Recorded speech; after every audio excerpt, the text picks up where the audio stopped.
Ketika Nabi Ibrahim alaihissalam diletakkan di alat pelempar, diikat, tak boleh bergerak, tinggal hanya akan dibagi arahan oleh Namrud untuk lempar. Didatangi oleh Jibril, ditanya, "Hai Ibrahim, engkau ada hajat pada aku?" Kata Nabi Ibrahim, "Amma ilaika fala." Kalau kepada engkau, aku tak perlu. Amma ilaih, kalau kepada Allah, fa ilmuhu bihali yughni an su'ali. Allah sudah tahu keadaan saya sekarang ini seperti apa, maka sudah cukup tahunya Allah keadaan saya daripada saya minta kepada Allah Subhanahu wa taala. Dah macam ni nak minta lagi ke? Sudah cukup bagi saya pengetahuan Allah, serah pada Allah. Mahu dilempar terbakar, mahu diselamatkan, dia punya urusan. Ilmuhu bihali yughni an su'ali. Kalimat ini tidak boleh fahami Nabi Ibrahim sombong tak minta.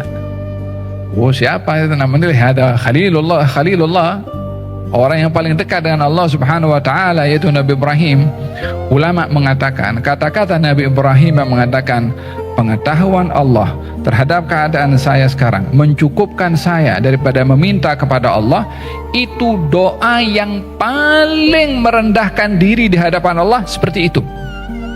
Walaupun nampaknya tak mau minta, walaupun nampaknya macam sombong, walaupun nampaknya macam tak perlu kepada Allah, justru itu adalah ainul khudhu', hakikat orang yang paling rendah di hadapan Allah, bila ia mengatakan, Allah sudah tahu keadaan saya, cukuplah bagi saya pengetahuan Allah daripada saya meluahkan perasaan dan permintaan saya kepada Allah. Itu pasrah sudah. Engkau nak buat apa pada aku, ya Allah, aku hambamu, terserah pada engkau. Kondisi aku seperti ini, mau dilempar, mau dibakar, aku hambamu, engkau maha tahu. Kata-kata Nabi Ibrahim yang mengatakan ilmuhu bihali yughni an su'ali, ia menggambarkan bahwasanya Allah yang maha mengetahui, tak perlu untuk diberitahu. Sebahagian ulama ketika memperbahaskan tentang doa, kita ini berdoa kepada Allah Subhanahu wa taala, subhanallah, sebagian ulama menganggap orang berdoa kalau tidak tepat pada matlamat doa, seakan-akan dia itu kurang sopan pada Allah pada doanya.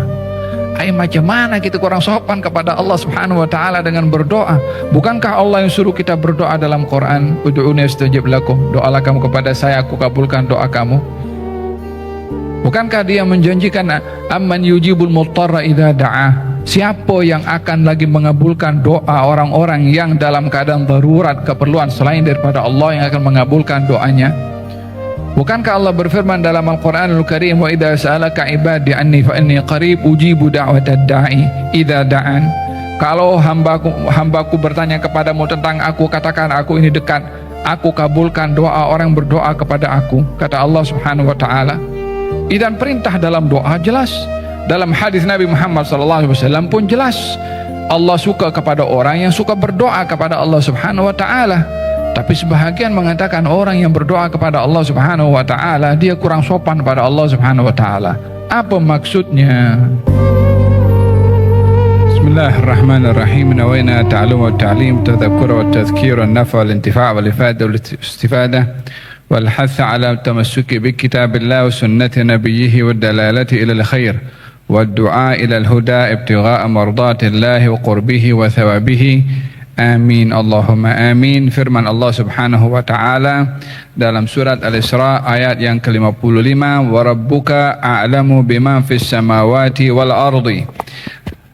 Tuhanmu maha mengetahui sesiapa yang ada di langit dan apa yang ada di bumi.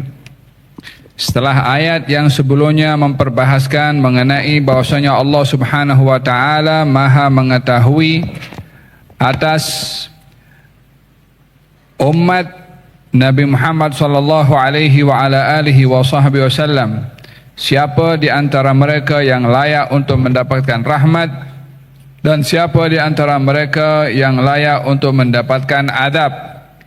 Namun pengetahuan Allah Subhanahu wa taala tidak terhad kepada umat Nabi Muhammad sahaja. Pengetahuan Allah tidak hanya terhad pada zamannya Nabi Muhammad sallallahu alaihi wasallam, di mana di zaman Nabi Muhammad ada golongan munafikin, ada golongan kafirin, ada golongan mukminin. Allah Subhanahu wa taala tahu siapa yang mukmin, siapa yang munafik, dan siapa yang kafir. Namun sebelum umat Nabi Muhammad ada umat-umat yang terdahulu.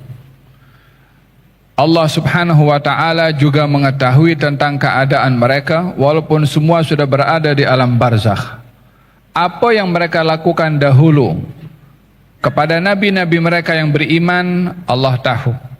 Yang tidak beriman, Allah juga tahu. Dan siapa yang munafik daripada kalangan mereka, Allah juga tahu. Manusia yang akan datang kemudian, yang belum ada, Allah pun sudah tahu. Siapa di antara mereka yang beriman, siapa yang munafik, siapa yang kafir. Pengetahuan Allah tidak terhad kepada manusia sahaja yang ada di atas muka bumi. Tapi Allah juga tahu tentang jin. Siapa yang mukmin, siapa yang munafik, siapa yang kafir daripada golongan jin. Baik jin yang terdahulu, jin yang ada di zaman Nabi, atau jin yang akan lahir di masa akan datang. Allah mengetahui akan nasib mereka. Allah juga mengetahui makhluk yang bukan di bumi. Kalau di bumi itu yang mukallaf, yang diberi akal fikiran dan dituntut untuk beriman adalah jin dan manusia. Itu yang ada di atas muka bumi. Tapi di situ ada makhluk yang lain ada di langit daripada kalangan malaikat. Di langit pertama ada malaikat, di langit yang kedua ada malaikat, di langit yang ketiga ada malaikat. Ada malaikat yang menjaga arsy Allah Subhanahu wa taala. Wal malaku ala arja'iha wa yahmilu arsya rabbika fawqahum yawma idin thamaniyah. Ada 8 malaikat yang menjaga arsy Allah Subhanahu wa taala. Maka Allah Subhanahu wa taala pengetahuannya bukan hanya terhad kepada umat Nabi Muhammad daripada jin dan manusia, ataupun manusia yang ada sebelum Nabi Muhammad daripada jin dan manusia, atau yang akan datang daripada jin dan manusia, tapi malaikat pun yang ada di langit juga diketahui oleh Allah Subhanahu wa taala. Tahu apa mereka lakukan, apa mereka tunaikan. Bermakna pengetahuan Allah Subhanahu wa taala meliputi segala-galanya. Di bumi, di langit, di alam barzakh, di alam akhirat, walaupun belum terjadi, tiada yang menutupi pengetahuan Allah sehingga Allah terhad pengetahuannya. Mustahil itu berlaku kepada Allah. Berbicara tentang pengetahuan manusia dengan satu dengan yang lain atau makhluk secara umumnya, mereka akan dikatakan mengetahui pastinya didahului dengan ketidaktahuan. Barulah dia menjadi tahu. Maka bagi manusia, pengetahuan didahului ketidaktahuan. Dan itu sifat kurang pada manusia disebabkan oleh karena baru tahu setelah sebelumnya tidak tahu. Tapi itu tidak mungkin berlaku kepada Allah Subhanahu wa taala. Kalau manusia baru tahu karena ada yang memberitahu, itu tidak mungkin terjadi kepada Allah. Kalau ada yang memberitahu kepada Allah, berarti ada yang lebih hebat dari Allah. Kalau ada yang beritahu kepada Allah Subhanahu wa taala. Kalau Allah hanya tahu apa yang ada di bumi, berarti pengetahuan Allah terhad kepada bumi. Allah tak tahu apa yang berlaku di langit, itu juga mustahil bagi Allah Subhanahu wa taala. Kalau Allah hanya mengetahui di langit dan di bumi, tapi tak mengetahui apa alam barzakh, juga itu termasuk bagian daripada yang terhad. Dan maka ilmunya Allah terbatas kepada kehidupan saja di atas bumi, tak tahu apa yang berlaku di alam barzakh dan akhirat. Itu juga sifat mustahil bagi Allah Subhanahu wa taala. Dengan demikian Allah Subhanahu wa taala Maha mengetahui. Pengetahuan Allah tidak didahului ketidaktahuan, dan pengetahuan Allah tidak mempunyai penghujung dan sempadan. Itu yang kita yakini tentang pengetahuannya Allah. Jadi kita bila buat berinteraksi dengan Allah, berdoa dengan Allah Subhanahu wa taala, apapun masalah yang kita lalui, yakinkan kepada diri sendiri kalau Allah Subhanahu wa taala tahu masalah kita. Sehingga kita ketika berdoa kepada Allah Subhanahu wa taala bukan ingin memberitahu kita punya masalah.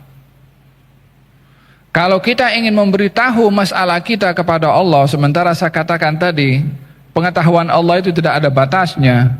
Seakan-akan kita mengatakan, Allah ini tak tahu saya punya case code.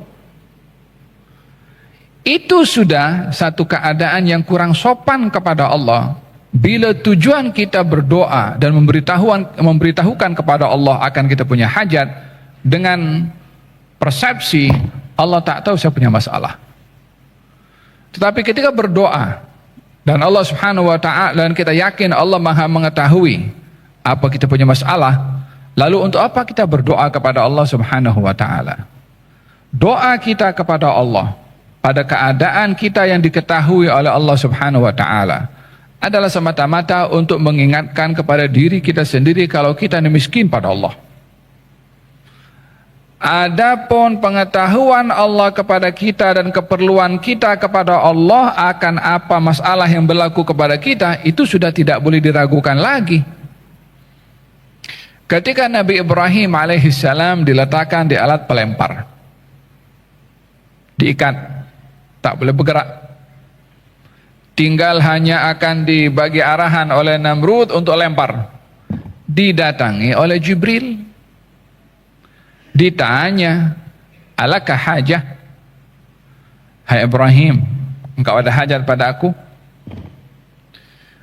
Kata Nabi Ibrahim mengatakan, amma ilaika fala, kalau kepada engkau aku tak perlu. Bukankah yang hantarkan Jibril itu adalah Allah Subhanahu wa taala? Bukankah kalau Nabi Ibrahim itu minta kepada Jibril untuk diselamatkan daripada Firaun, daripada Namrud, maka itu perkara yang boleh sahaja karena Jibril tak akan turun kecuali dengan izin Allah Subhanahu wa taala? Ya, Jibril itu tidak turun kecuali dengan izin Allah Subhanahu wa taala. Pernah sekali waktu ditanya oleh Rasulullah SAW, ya Jibril, kenapa engkau lambat, yakni lama tak turun? Katanya, ya Rasulullah, saya tak turun kecuali diperintah. Ya, ini bukan suka-suka. Dia ada peraturan yang ditetapkan kepada malaikat untuk tidak turun ke bumi kecuali dengan izin Allah Subhanahu wa taala. Kata Nabi Ibrahim, amma ilaika fala, kalau kepada engkau aku tak perlu. Amma ilaih, kalau kepada Allah, fa ilmuhu bihali yughni an su'ali. Allah sudah tahu keadaan saya sekarang ini seperti apa, maka sudah cukup tahunya Allah keadaan saya daripada saya minta kepada Allah Subhanahu wa taala. Dah macam ni nak minta lagi ke? Sudah cukup bagi saya pengetahuan Allah, serah pada Allah. Mahu dilempar, terbakar, mahu diselamatkan, dia punya urusan. Ilmuhu bihali yughni an su'ali. Kalimat ini tidak boleh difahami Nabi Ibrahim sombong tak minta. Oh, siapa itu namanya? Ada Khalilullah, orang yang paling dekat dengan Allah Subhanahu wa taala, yaitu Nabi Ibrahim. Ulama mengatakan, kata-kata Nabi Ibrahim yang mengatakan, pengetahuan Allah terhadap keadaan saya sekarang mencukupkan saya daripada meminta kepada Allah, itu doa yang paling merendahkan diri di hadapan Allah seperti itu. Walaupun nampaknya tak mau minta, walaupun nampaknya macam sombong, walaupun nampaknya macam tak perlu kepada Allah, justru itu adalah ainul khudhu', hakikat orang yang paling rendah di hadapan Allah bila ia mengatakan, Allah sudah tahu keadaan saya, cukuplah bagi saya pengetahuan Allah daripada saya meluahkan perasaan dan permintaan saya kepada Allah. Itu pasrah sudah. Engkau nak buat apa pada aku, ya Allah, aku hambamu, terserah pada engkau. Kondisi aku seperti ini, mau dilempar, mau dibakar, aku hambamu, engkau maha tahu. Kata-kata Nabi Ibrahim yang mengatakan ilmuhu bihali yughni an su'ali, ia menggambarkan bahwasanya Allah yang maha mengetahui tak perlu untuk diberitahu. Sebahagian ulama ketika memperbahaskan tentang doa, kita ini berdoa kepada Allah Subhanahu wa taala, subhanallah, sebagian ulama menganggap orang berdoa kalau tidak tepat pada matlamat doa, seakan-akan dia itu kurang sopan pada Allah pada doanya. Macam mana kita kurang sopan kepada Allah Subhanahu wa taala dengan berdoa? Bukankah Allah yang suruh kita berdoa dalam Quran, ud'uni astajib lakum, doalah kamu kepada saya, aku kabulkan doa kamu. Bukankah dia menjanjikan amman yujibul muttarra idza da'ah? Siapa yang akan lagi mengabulkan doa orang-orang yang dalam keadaan darurat, keperluan, selain daripada Allah yang akan mengabulkan doanya? Bukankah Allah berfirman dalam Al-Quranul Karim, wa idza sa'alaka ibadi anni fa inni qarib ujibu da'watad da'i idza da'an. Kalau hambaku bertanya kepadamu tentang aku, katakan aku ini dekat, aku kabulkan doa orang berdoa kepada aku, kata Allah Subhanahu wa taala. Dan perintah dalam doa jelas. Dalam hadis Nabi Muhammad SAW pun jelas. Allah suka kepada orang yang suka berdoa kepada Allah Subhanahu wa taala. Tapi sebahagian mengatakan orang yang berdoa kepada Allah Subhanahu wa taala dia kurang sopan pada Allah Subhanahu wa taala. Apa maksudnya? Jadi kalau mendengarkan kata-kata seperti ini jangan salah faham. Yakni likulli maqamin maqal. Setiap level iman seseorang itu ada dia punya bahasa sesuai dengan levelnya pada level iman.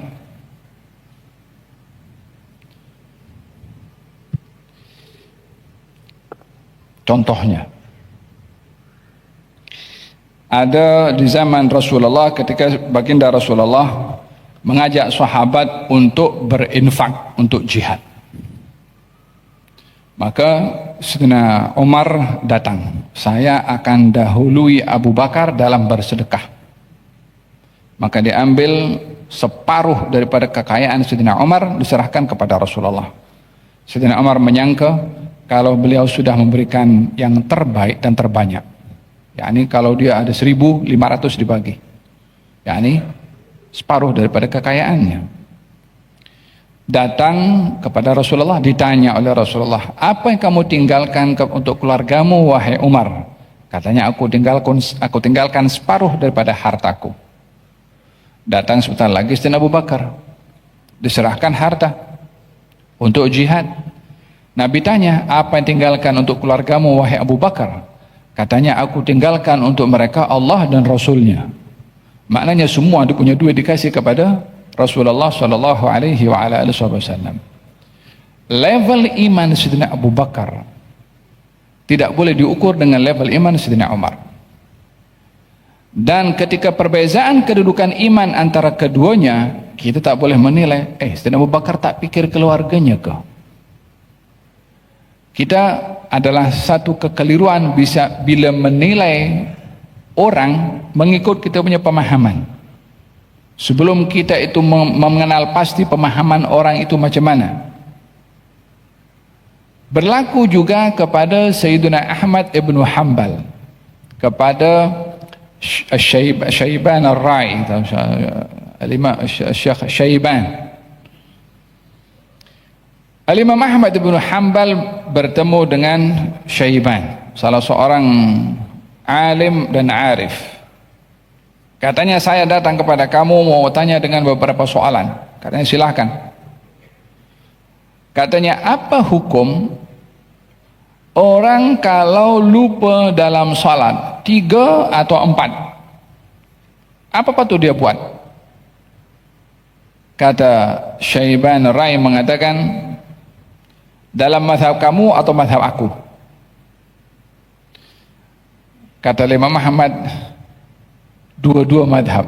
Walaupun awalnya ada 2 madhab ke, ada 2 pendapat ke? Katanya ada. Dalam dua-dua madhab. Dalam madhab kamu, orang kalau lupa 3 atau 4, ambil yang paling sikit 3, tambahkan 1 lagi, kemudian sujud sahwi. Kalau dalam madhab kamu, kalau dalam madhab aku, orang ini kena rotan. Macam mana boleh lupa pada Tuhannya sementara dia berada dalam keadaan salat? Kalau saya ada kambing 40 ekor, berapa zakat yang perlu untuk dikeluarkan? Kata Syaiban Rai mengatakan, madhab kamu atau madhab aku? Oh, 2 pendapat juga. Katanya dua-dua madhab. Katanya dalam pendapat kamu 40 keluarkan 1. Kalau dalam madhab kamu, Katanya dalam madhab aku, kambing dan tuan punya kambing miliknya Tuhan yang menciptakan kambing dan semua yang ada di atas muka bumi. Keluarkan semua. Kata-kata ini tidak boleh hanya dilihat daripada aspek hukum fiqh, walaupun ianya adalah bahagian daripada dasar syarak. Tapi muamalah seseorang dengan Allah Subhanahu wa taala adalah berbeza mengikut level keimanan satu dengan yang lain. Oleh sebab itu dikatakan, kalau imannya Abu Bakar itu diletakkan di satu timbangan dan iman orang-orang lain pada timbangan yang lain, iman Abu Bakar lebih berat daripada iman orang lain.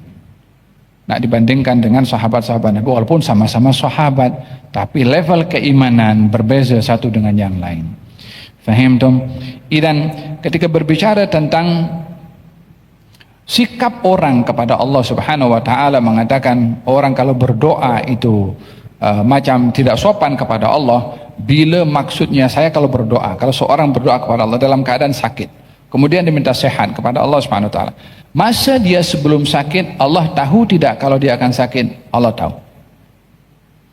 Kalau seseorang itu dalam keadaan sakit, agaknya Allah tahu tidak keperluan orang itu yang ingin sembuh? Allah tahu.